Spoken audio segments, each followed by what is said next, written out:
وفي يوم من الأيام هم قاعدين على السفرة بيتعشوا، مرة واحدة الأمير البسيط صرخ وجري على الشباك، بص بصة ورجع لم المشاريب كلها من على السفرة قدامهم وراح دلقها من الشباك.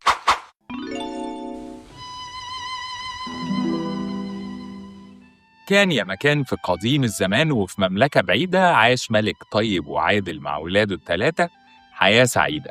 الراجل ده شعبه كانوا بيموتوا فيه وعمل كل حاجة صح في حياته إلا حاجة واحدة، إنه يربي ولاده. ابنه الأول كان غاية في الشجاعة بس متهور وما بيفكرش قبل ما يتصرف ومخه تعبان. ابنه التاني كان غاية في الوسامة بس مغرور وما بيفكرش في أي حد غير في نفسه ومخه تعبان برضه. أما ابنه التالت فكان أقل واحد فيهم تفضيلا عند الملك، his least favorite، وده لأن كان بيشوفه إن تفكيره طفولي وعلى قده ولا يصلح لحكم البلاد من بعد. ومرت السنين والثلاث أمراء كبروا وبقوا شباب والراجل ابتدت صحته تتدهور وحان وقت إنه يقرر مين هيكون ولي العرش من بعد. وفي يوم من الأيام هم قاعدين على السفرة بيتعشوا، الأمير الشجاع المتهور كان عمال يتكلم ويحكي عن اللي هيعمله ويسويه لما يمسك البلاد من بعد أبوه، والأمير الوسيم المغرور كان عمال يحكي ويتحكى باللي هيعمله ويسويه لما يمسك البلاد من بعد أبوه. مرة واحدة الأمير البسيط صرخ وجري على الشباك، بص بصة ورجع لم المشاريب كلها من على السفرة قدامهم وراح دلقها من الشباك. الملك يا عيني أمله خاب، إيه يا ابني هي خلاص حبت خالص ولا ايه؟ بلا اسالك رد القضاء ولكني اسالك اللطف فيه. والراجل قاعد بيستعوض ربنا في اخر برج كان فاضل في نافوخ ابنه. الاتنين التانيين يسكتوا له؟ لا طبعا، قاموا زعقوا له والتلاته مسكوا في بعض. والملك قاعد بس يا ابني بس يا حبيبي هو تسيب اخوك، مفيش فايده. جاله ذبحه صدريه وهم قاعدين قلبي. 3 أمراء هيجروا عشان يطمنوا عليها، يقول لهم إن هو كويس مفيش داعي للقلق، هو بس محتاج يريح شوية وهيستأذنهم ويروح ينام. وقبل ما يمشي هيندهوا عليه الأمير الشجاع والأمير الوسيم، يقولوا مش حاسس إن جه وقت بقى إيه، أعمار بيد الله وكل حاجة، بس مش حاسس إنك محتاج تاخد قرار في موضوع مين ولي العرش؟ الملك هيقول لهم فعلا عندكم حق، أنا الليلة هقرر وبكرة هقول لكم مين ولي العرش من بعدي. والخدم هياخدوه ويدخلوا بيه. قبل ما ينام رئيس الخدم هياخد بعضه يروح يبص من الشباك، بعد كده يقول له يا جلالة الملك انتوا قاعدين على العشاء، شعلة من شعلات النار اللي منورة شرفة القصر اتفكت ووقعت على القش اللي في الاسطبل، ولولا ان الامير بسيط قام طفاها كان زمان النار مسكت في الاسطبل كله وبقت كارثة. الملك هينبهر، معقول؟ يعني ايه يعني بسيط مش مجنون؟ الملك هيشكر رئيس الخدم ويقعد يفكر مع نفسه. لحد اللحظة دي كان القرار شبه محسوم بالنسبة له بين يا الأمير الشجاع يا الأمير الوسيم، وهيسرح في أفكاره ويروح في النوم. تاني يوم الأمراء هيصحوا على الملك جامع الشعب كله في ساحة القصر، يقول لهم شعبي العزيز النهارده هنعلن مين ولي العرش من بعدي، ويحط إيده في جيبه يطلع 3 ريشات. هتطير ولا ايه؟ 3 ريشات في ايده، هيبص لل3 امراء وهيقول لهم انا هحدفهم في الهواء، الريح تشيلهم زي ما تشيل. كل واحد فيكم هيمشي ورا واحده ومن مكان ما ترسى عليه انه يجيب لي افخر بساط واغلى خاتم واجمل بنت في المكان كله، وبناء على مجايبكم هقرر مين ولي العرش. الامير الشجاع والامير الوسيم كانوا في غايه الغضب من الملك المسابقه المفاجاه اللي اعلن عنها، ولكن ما كانش فيه وقت للغضب. لو حد فيهم حابب يكون ولي العرش من بعده محتاج يكسب المسابقه دي، في حين ان بسيط كان طاير من الفرحه ان ابوه عمل حسابه واداله فرصه زيه زيهم يكون ملك من بعده. المهم الامير الشجاع المتهور خد حصانه وانطلق، والامير الوسيم المغرور ركب العربيه دي، الاتنين بيشيلوها من قدام واتنين بيشيلوها من ورا عشان بيقرف يمشي في الطينه، ما بيتعاملش هو مع الحياه بره القصر. اما بسيط على رجليه وعينه على ريشته ومشي وراه. اول ريشه الامير الشجاع المتهور طارت على قد ما طارت وهو وراها على حصانه لحد ما رسي، نزل من على حصانه ومسك الريشه وبيبص قدامه لقى ده منكوشه وهدومها مبهدله كده على قدها يعني كده شويه، ماسكه سجاده 1.5 متر في 2 وربع، مر عليها 600 سنه ما فيهاش حته سليمه، وبالمنفضه وهاتك يا نفس. هيقرب عليها ويقول لها دي افخم سجاده انا شفتها في حياتي، السجاده دي من السجون الشرقيون. البنت هتستغرب جدا ضارب ايه ده قبل ما يجي؟ تقول له سمو الامير عفو يا فندم، ده اللي بنفرشها على السطوح فوق، فخمه ايه وبتاع ايه ما معفنه. الامير هيقطعها ويزعق لها، يقول لها طالما انا قلت ان دي افخر سجاده في المكان تبقى دي افخر سجاده في المكان، ولو على المكان ما احنا في وسط الصحراء في السجاجيد هنا تاني. تقول له العفو يا سمو الامير، بضارب ايه عامه اللي تشوفه. اعتقد افخر سجاده في البلاد دي تسوى لها ايه، بتاع 10 قطع ده 15 اللي باقي دي كمبيوتر. الامير هيقول لها عندك حق، يدب ايده في جيبه يطلع سره من العملات الذهبيه يعد 10 ويديهم لها. بنت ما كانتش مصدقه ده انت زبون. طارت من الفرحه ولسه هتمشي قام نادت لها بقول لك ايه، ما عندكوش خواتم هنا؟ يا سلام، عينيا من عينيا يا سمو الامير. فتاخد بعضها وتدخل الزريبه، عندهم تور ملبسينه حلقه في مناخيره كده هتفكها، ما اجيب لك غيرها استنى في حمار برّه، استنى أجيب لك غيرها. هتطلع للأمير تقول له أنا دوّرت على قد ما دوّرت، بس للأسف ما لقيتش أي خواتم عندنا للبيع، ما فيش غير واحد إرث عائلي اتورث من أجيال لأجيال، يعني حاجة كده لا تُقدّر بثمن.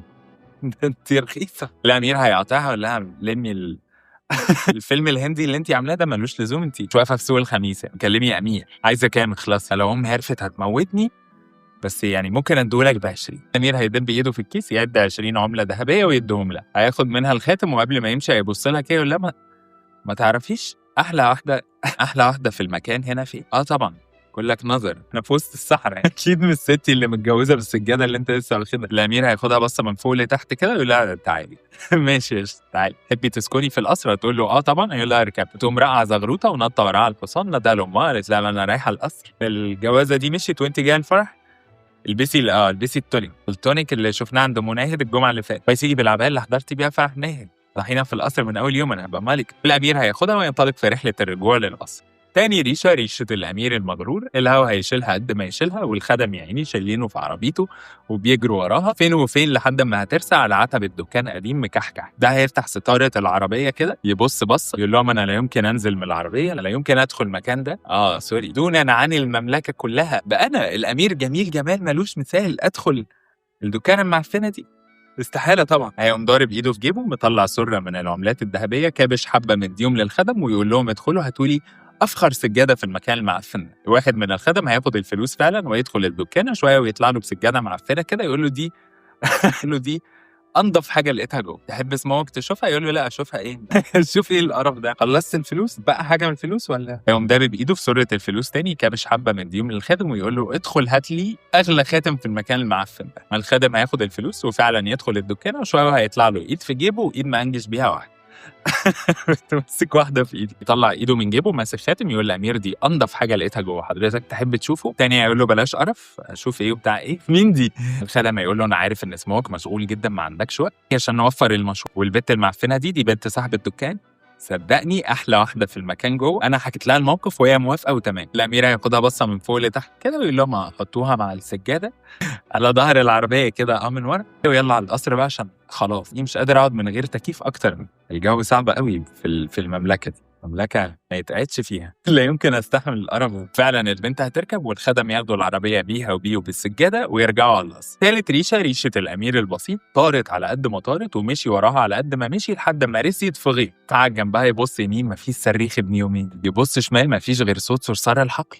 حرفيًا، طب يعمل إيه؟ فكر إن هو يشيلها يروح بيها مكان يعرف يجيب منه الحاجات اللي أبوه عايزها، سوق الجمعة والّا حاجة، بس كده هيبقى غش، فقرر إن هو يقعد جنبها، وهي شوية والهوا جه خدها طيّرها، الهوا خد الريشة طيّرها لحد ما وصلت لقمة جبل عالي جدًا، لمّا أخيرًا رسيت راح مسكها وبيبص قدامه ظهر له من وسط السحاب سلم سحري طويل جدًا، تسلقه وأمّا وصل لآخره لقى نفسه قدام بوابة كبيرة جدًا والسلم اختفى، قبل ما يخبط الباب اتفتح، دخل لقى كل الناس اللي جوه شكلهم حلو واتجمعوا حواليه كأنهم كانوا مستنيينه، صاحب النبوءة اللي هيغيّر مصيرنا أخيرًا جه، قالوا له أنت اتأخرت علينا 20 سنة، وأمّا سألهم يعني إيه قالوا له الملكة هتشرح لك كل حاجة بنفسها، تعالَ معانا وخدوه ودوه لغرفة الملك. قعد حكى للملكة كل حاجة عن المهمة اللي هو فيها، وساعتها قالت له إن هو عنده مهمة أكبر بكتير. الملكة قالت له إن من سنين كتير أوي المملكة كانت في حروب وصراعات كتيرة مع الممالك اللي حواليها، وفي يوم من الأيام في حرب من الحروب دي الملك اتصاب إصابة شديدة وهو على فراش الموت، اتمنى لو المملكة تعيش في سلام وكمال أبدي والأمنية اتحققت.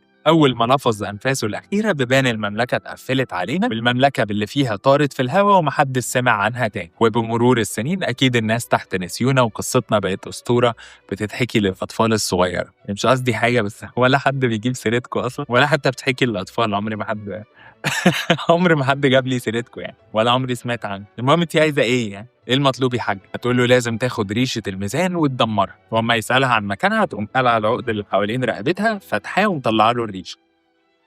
طب يا سلام! طب ما لو هي حوالين رقبتِك ما تخلصوا من زمان، أنتم كنتم مستنيين إيه؟ محبوسين وقاعدين ليه؟ أنتم مستنيين إن أنا اللي آجي أدمرها ليه؟ قالت له على قد ما إحنا عايشين أيامنا ملل في ملل، النهار زي الليل والسبت زي الحد، ما فيش أي حاجة جديدة، على قد ما الناس ألفت النظام وبقى بالنسبة لهم الملل اللي يعرفوه وحفظوه أحسن 100 مرة من المستقبل ما يعرفوه، لحد ما جالنا النبوءة إن في يوم من الأيام شاب بسيط بيطوع قلبه مش هيخاف يبوظ حاجة في غاية الجمال طالما مش جايبة لأصحابها السعادة، هينقذنا. الأمير البسيط هيمد إيده ياخد منها الريشة يحطها على الأرض ويسحب سيفه وينزل على الريشة. أول ضربة جدران المملكة كلها هتترج، تاني ضربة هتترج أكتر، تالت ضربة الريشة هتتدمر والسحر هيتكسر والمملكة تبدأ بالهبوط. هتهبط فين بقى؟ جنب مملكتهم بالظبط. هيطلع من دي يدخل دي، يلاقي اخواته الاتنين قاعدين يحتفلوا بالحاجات المعفنه اللي جابوها وهو داخل ايد ورا وايد قدام. وما الملك يساله جبت ايه معاك، هيقول له جبت لك مملكه بحالها. مملكه من بابها. ملك والامراء الاتنين هياخدوا بعضهم ويطلعوا يتفرجوا، مش هيكونوا مصدقين عينيهم، ومن انبهاره من شطاره بسيط هيقول له انا اسأت الحكم عليك، وهيعينه ولي العرش من بعد شويه، وهيتعرف على الاميره بتاعت المملكه الجديده اللي لسه نازله جنبهم طازه. هيحبوا بعض ويقول لها تيجي تعيشي معايا، تقول له قوي قوي. انا اي حاجه غير هنا، عشت عمري كله بين الحيطان دي، انا اي حاجه غير الحيطان دي تمام. ويتجوزوا ويحكم المملكتين ويعيشوا في تبات ونبات ويخلفوا صبيان وبنات. وتوته توته خلصت الحدوته. باي.